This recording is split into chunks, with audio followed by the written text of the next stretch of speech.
Good morning student. हम पढ़ रहे थे ज्योग्राफी का first chapter resources and development. Resources के बारे में हमने लास्ट वीडियो में डिस्कस किया था, जिसमें बताया था कि जो ह्यूमन नीड को फुलफ़िल करती हैं वो सारी चीज़ें रिसोर्सेज के अंदर आती हैं। आज हम पढ़ेंगे डेवलपमेंट ऑफ रिसोर्सेज। तो रिसोर्सेज जो हैं जो हमें नेचर से मिलती हैं, तो इसको हम नेचर का फ्री गिफ्ट भी कह सकते हैं। लेकिन फ्री गिफ्ट होने के साथ साथ एक बड़ी प्रॉब्लम यहाँ पे ये आती है कि जो फ्री की चीज़ें होती हैं लोग इसको केयर नहीं करते हैं। तो जो ह्यूमन बीइंग है इन रिसोर्सेज को ज़्यादा यूज़ करने के लिए सिर्फ कुछ ग्रीडी पीपल जो होते हैं उनके लाइफ स्टाइल को और ज़्यादा बढ़ाने के लिए और ज़्यादा अच्छा करने के लिए क्या करते हैं, उन रिसोर्सेज को बहुत ज़्यादा ज़रूरत से ज़्यादा यूज़ करते हैं। तो क्या होता है, इससे कुछ प्रॉब्लम हो जाती है। यहाँ पे हम बताते हैं कि क्या क्या प्रॉब्लम होती है। तो सबसे पहले है डिप्लीशन ऑफ रिसोर्सेज। ठीक है, तो रिसोर्सेज का दोहन होता है किस लिए कि सम ग्रीडी पीपल्स, फ्यू इंडिविजुअल से उनके सेटिस्फैक्शन के लिए। ठीक है, तो अगर यहाँ पे एक बात आती है कि अगर इस तरह की चीज़ें हुई कि जैसे कि ऑयल है सिंपल, ठीक है, सिंपल ऑयल का एग्जांपल लेते हैं जो ये पेट्रोलियम है। अगर किसी को ज़्यादा दिया जाए, किसी को कम दिया जाए, तो इससे क्या होगा, जैसे किसी अब बहुत बड़े बड़े बिजनेसमैन हैं, उनको ज़्यादा दे दिया कि हाँ कि उनको भी गाड़ियाँ हैं और बहुत सारी चीज़ें हैं और उनको दे दिया, उन्होंने तो अपना स्टोर कर लिया। जो नॉर्मल पीपल हैं तो उनको, जैसे हम वहाँ पे हमको नहीं मिल रहा है, बहुत ही कम अमाउंट में मिल रहा है। इससे क्या होगा कि इससे तो हमें प्रॉब्लम होगी, फिर लाइफ में क्या होगा, ढेर सारी प्रॉब्लम क्रिएट होगी। तो इसी तरह से क्या होता है, इससे ना ये रिच एंड पुअर इन सारी चीज़ों में बहुत ज़्यादा डिफरेंस क्रिएट हो जाते हैं। ठीक है, सेकंड है ऐसे जो रिसोर्सेज है इनको क्या किया गया है, सिर्फ कुछ ही हैंड्स में ये हैं रिसोर्सेज। ठीक है, तो इस तरह से क्या हो गया है कि जो रिसोर्सेज हैं ये इसने सोसाइटी को डिवाइड कर दिया गया है। ठीक है, जैसे कि कुछ के पास है, कुछ के पास नहीं है।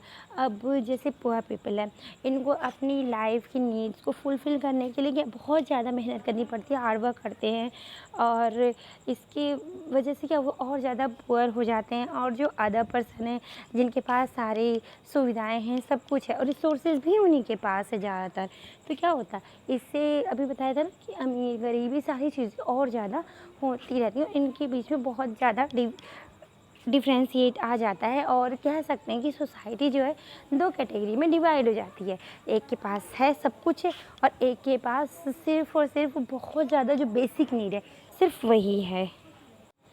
अब जैसे कि कोई लालची बिजनेसमैन है, ठीक है, उसको कोई ऐसा केव मिल गया जहाँ पे मिनरल्स वगैरह है, तो वो क्या कर रहा है कि वो निकाल रहा है। वो ये नहीं सोच रहा है कि जब मैंने सारा निकाल लिया तो उसके बाद जो फ्यूचर जनरेशन आएगी उनको क्या मिलेगा, वो ये नहीं सोच के वो सिर्फ और सिर्फ निकालता जा रहा है। तो इससे क्या हो रहा है, इससे तो इकोलॉजी सिस्टम जो है वो क्या हो रहा है, डेंजर जोन में आ जा रहा है, प्रॉब्लम क्रिएट हो रही है और ग्लोबल इकोलॉजिकल क्राइसिस बढ़ रहे हैं और उससे ग्लोबल वार्मिंग बढ़ रही है, ओजोन लेयर डिप्लेशन हो रहा है और इन्वायरमेंट में पॉल्यूशन हो रहा है और लैंड डिग्रेडेशन हो रहा है। मतलब एक साथ कई सारी प्रॉब्लम हो रही है, सिर्फ क्यों, रिसोर्सेज को बहुत ज़्यादा यूज़ करने के लिए। एक एग्जांपल लेते हैं, जैसे लैंड पे फॉरेस्ट लैंड है, ठीक है, और फॉरेस्ट जो है हमारे इकोलॉजी को क्या करते हैं, मेंटेन करके रखते हैं, मैनेज करके रखते हैं, जिससे कि हमारे हवा, पानी और वाटर साइकिल सारी चीज़ें मतलब एकदम सही चलती रहती हैं। अब किसी ने क्या किया कि ज़बरदस्ती वहाँ पे घुस के पूरे फॉरेस्ट को साफ़ कर दिया, वहाँ पे जो लैंड है वहाँ पे या तो बिल्डिंग बना दी, इंडस्ट्री डाल दी या फिर वहाँ पे एग्रीकल्चर का वर्क शुरू कर दिया। तो इससे क्या हो गया कि हमारे जो इकोलॉजी सिस्टम है वो क्या हो गया, उसका बैलेंस गड़बड़ हो गया। तो इस तरह से चीज़ें क्या होती हैं कि रिसोर्सेज जब फ्यू हैंड्स में आती हैं तो इकोसिस्टम जो होता है उसका बैलेंस गड़बड़ होता है। और इस तरह से कि अगर एक ही मतलब कुछ ही पर्सन्स के पास, कुछ इंडिविजुअल्स के पास या फिर कह सकते हैं कुछ कंट्रीज़ के ही पास सारी चीज़ें, सारे रिसोर्सेज रहेंगे, तो क्या होगा, धीरे धीरे ये जो है फ्यूचर में हमारे जो प्लैनेट के लिए बहुत ही बड़ा डेंजर क्रिएट कर सकता है। और ये सब ना हो इसके लिए क्या करना पड़ेगा कि रिसोर्सेज की प्लानिंग करनी चाहिए। कैसी प्लानिंग करनी चाहिए? अब वो सस्टेनेबल डेवलपमेंट होना चाहिए। अब यहाँ पे एक वर्ड आता है सस्टेनेबल डेवलपमेंट। ये क्या चीज़ होती है?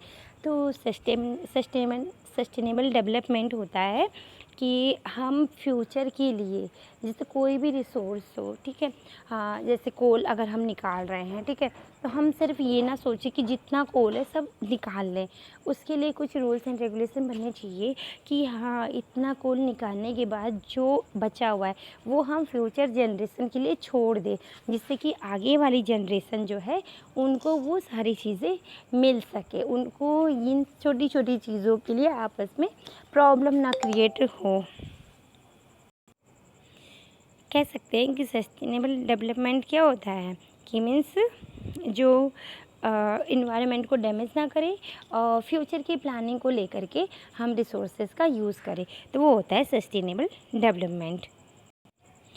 इसीलिए क्या हुआ था रियो डी जेनेरियो में 1992 में रियो डी जेनेरियो जो है वो ब्राज़ील में है एक जगह पे। वहाँ पे क्या हुआ था, एक अर्थ समिट किया गया था। अर्थ समिट में एक सम्मेलन किया गया था जहाँ पे 100 कम से कम जो हैं कंट्रीज़ के हेड जो हैं वो लोग वहाँ पे पहुँचे थे। और उन्होंने उस जो कन्वेंशन था, जो सम्मेलन था, उसमें उन्होंने ये डिसाइड किया था, उन्होंने एक प्रोपेगेंडा होता है उसको साइन किया था।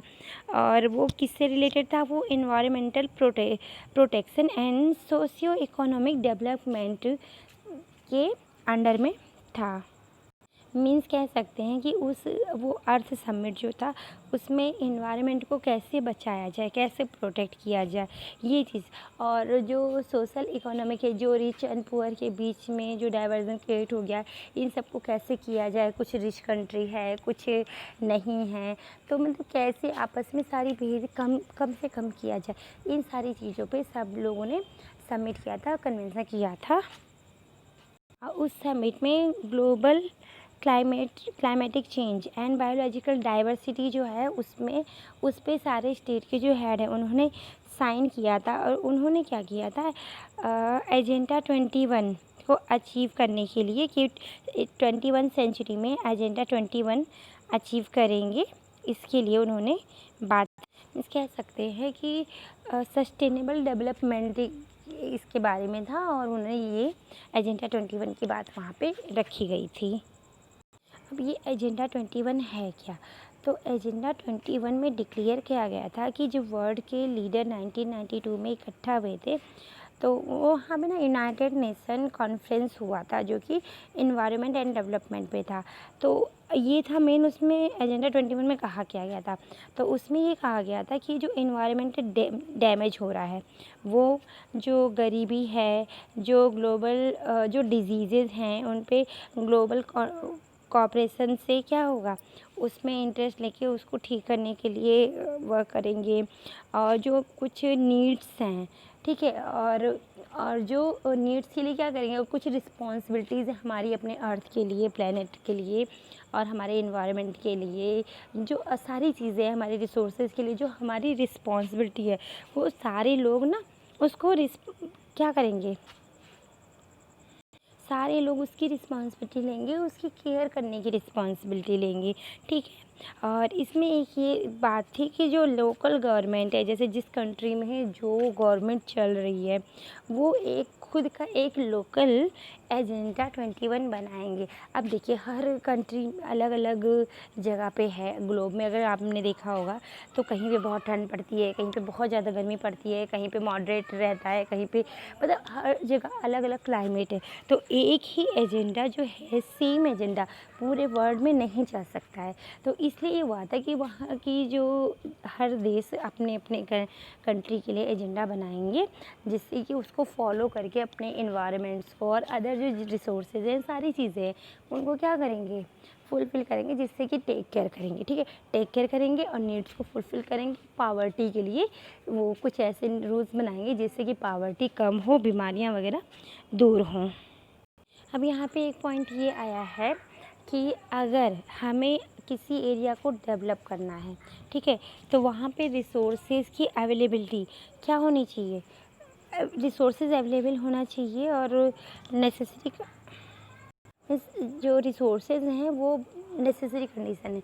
मतलब किसी भी एरिया के डेवलपमेंट के लिए रिसोर्सेज है बहुत ज़्यादा ज़रूरी चीज़ें हैं। अब यहाँ पे एक एग्जांपल लेते हैं, ठीक है। अब कहीं जैसे हमारा हरिद्वार है, ठीक है। हरिद्वार में अगर हम देखें तो वहाँ पे गंगा नदी बहती है, ठीक है। और गंगा नदी का पानी को वो हमारे लिए एज ए रिसोर्स यूज हो सकती है, ठीक है। और वहाँ पे उस पानी से कैनाल बना करके इरिगेशन के लिए यूज किया जा सकता है। वहाँ पे डैम्स इलेक्ट्रिसिटी जनरेट करवा सकते हैं मीन्स। और फिर जैसे कि टिहरी डैम बना के क्या किया गया है, वहाँ पे टूरिस्ट प्लेस बनाया गया है। तो क्या है, जो गंगा का पानी है वो क्या है, हमारे लिए रिसोर्स है। और उससे क्या है, बहुत सारी चीज़ें डेवलप हो रही हैं, ठीक है। इलेक्ट्रिसिटी बन रहा है, लोगों को एम्प्लॉयमेंट मिल रहा है, टूरिस्ट लोग आ रहे हैं, तो वहाँ जो अदर बिजनेसमैन हैं उनका वर्क चल रहा है। तो इस तरह से क्या चल रहा है, तो मतलब कहीं अब धीरे धीरे क्या हो रहा है, अगर वहाँ पे चीज़ें हैं, जब तक कुछ नहीं रहा होगा तो सोचिए कि जब तक ये सब चीज़ें नहीं थी तो इतना डेवलपमेंट नहीं हुआ होगा। लेकिन जब धीरे धीरे चीज़ें बढ़ती गई और क्या हुआ, डेवलपमेंट भी बढ़ता गया। लेकिन हमारी कंट्री में अगर हम देखें ओवरऑल तो बहुत जगह क्या है, रिसोर्सेज हैं, लेकिन वो जो एरिया है इकोनॉमिकली बैकवर्ड है, ज़्यादा डेवलप नहीं है, ठीक है। और बहुत जगह क्या है, जो इकोनॉमिकली डेवलप है वहाँ पे रिसोर्सेज कम हैं। अब यहाँ पे एक क्वेश्चन आता है कि can you name some resource rich but economically backward region and some resources poor but economically developed region, ठीक है। Give a reason for such a situation. तो यहाँ पे एक अगर एग्जांपल देखा जाए तो हमारे जो पहाड़ के एरिया है, ठीक है, वहाँ पे क्या है, वहाँ पे रिवर भी है, इसके साथ मिनरल्स भी है, और पहाड़ पे तरह तरह के सीट्रस फ्रूट्स भी होते हैं। लेकिन क्या है, वहाँ तक लोग पहुँच नहीं पाते हैं, इतना डेवलपमेंट नहीं है, वहाँ के लोगों को ज़्यादा पता नहीं है कि जो फ्रूट्स है उनको कैसे सेल करना है या फिर कैसे उसको अपनी इकोनॉमी को स्ट्रॉन्ग करना है। तो ये सारी क्या है, तो मतलब यहाँ पे वो रिसोर्स तो है। अगर हम फ्रूट्स को ही एज ए रिसोर्स देखें, हमारे जो फॉरेस्ट है पहाड़ों में इतने बड़े बड़े फॉरेस्ट है उनको देखी जाए तो हमारे पास रिसोर्स है, लेकिन उसको वो बैकवर्ड है क्योंकि हमें उसके बारे में ज़्यादा नॉलेज नहीं है। वहाँ के लोगों को, ठीक है, ज़्यादा नॉलेज नहीं है कि उसको कैसे यूज़ करना है। अगर हम बात करते हैं जो मेट्रो सिटीज़ है हमारी, जैसे दिल्ली है, मुंबई है, चेन्नई, तो यहाँ भी क्या है, यहाँ रिसोर्सेज अगर देखा जाए तो लैंड जो है वो नहीं है। अगर एग्रीकल्चर करना चाहे तो लैंड है ही नहीं उतना, बहुत ही कम एरिया में है। तो वहाँ लेकिन वो इकोनॉमिकली डेवलप है, ठीक है। तो वो जो इकोनॉमिकली डेवलप हैं वो वहाँ पे बिज़नेस हैं और वहाँ पे शेयर मार्केट है, इन सारी वजह से वो डेवलप्ड है, ठीक है। तो आई होप में ये चीज़ आपको समझ में आ रही होगी। अब जैसे कि यहाँ पे देखा, जैसे हमारे देश में जब अंग्रेज़ लोग आए थे तो उन्होंने क्या क्या किया था, ऐसे ऐसे एरिया में वो लोग बसे थे जहाँ पे क्या था, रिसोर्सेज ज़्यादा अमाउंट में था। तो उन्होंने क्या किया, ऐसे ही ज़्यादा वहाँ पे सबसे पहले क्या किया आए। अब जैसे ट्रेन भी अंग्रेज़ों ने ही चलाई, मुंबई टू थाने वहीं क्यों चलाई, क्योंकि उनको पता था कि वो एज ए रिसोर्स है। तो उन्होंने पहले मतलब वहाँ पे चीज़ें पहले डेवलपमेंट हुई, ठीक है। तो इसलिए कह सकते हैं कि जहाँ पे रिसोर्सेज होती हैं वहाँ पे क्या होता है, डेवलपमेंट पहले होता है या जल्दी होता है, ज़्यादा मात्रा में होता है। इसलिए क्या बोलते हैं कि इंडिया जो में जहाँ पे रिसोर्सेज है वहाँ पे टेक्नोलॉजी भी डेवलप हुई है, क्वालिटी ऑफ ह्यूमन रिसोर्सेज भी डेवलप हुई है। और ये सब कैसे पता चला है, हिस्टोरिकल से जो हिस्ट्री उससे पता चला है। और इससे क्या हुआ, हिस्टोरिकल एक्सपीरियंस ऑफ पीपल ये भी डेवलप हुआ है। रिसोर्सेज जो है वो एक डेवलपमेंट एक्टिविटी है। ये अभी एग्जांपल में हमने देखा कि जहाँ पे रिसोर्सेज रहता है वहाँ पे डेवलपमेंट होता है, चीज़ें बढ़ती हैं और इकोनॉमी बढ़ती है, ठीक है। लेकिन कि अगर हम ज़्यादा रिसोर्स को करें, यूज़ करें ज़रूरत से ज़्यादा, तो इससे क्या होता है कि प्रॉब्लम भी क्रिएट होती है। तो इसलिए क्या करना चाहिए, हमें अपने रिसोर्स को कंज़र्व करना चाहिए। और कंज़र्व अपने इन्वायरमेंट को बचाने के लिए कंज़र्व करना चाहिए, अपने फ्यूचर जनरेशन के लिए कंज़र्व करना चाहिए। रिसोर्सेज के बारे में हमारे जो थिंकर थे वो मतलब बहुत कुछ सोचते थे। और इनफैक्ट गांधी जी ने भी कहा था कि जो रिसोर्सेज है वो सबके लिए बहुत है, लेकिन किसी जो लालची पर्सन है उसके लिए बहुत नहीं है।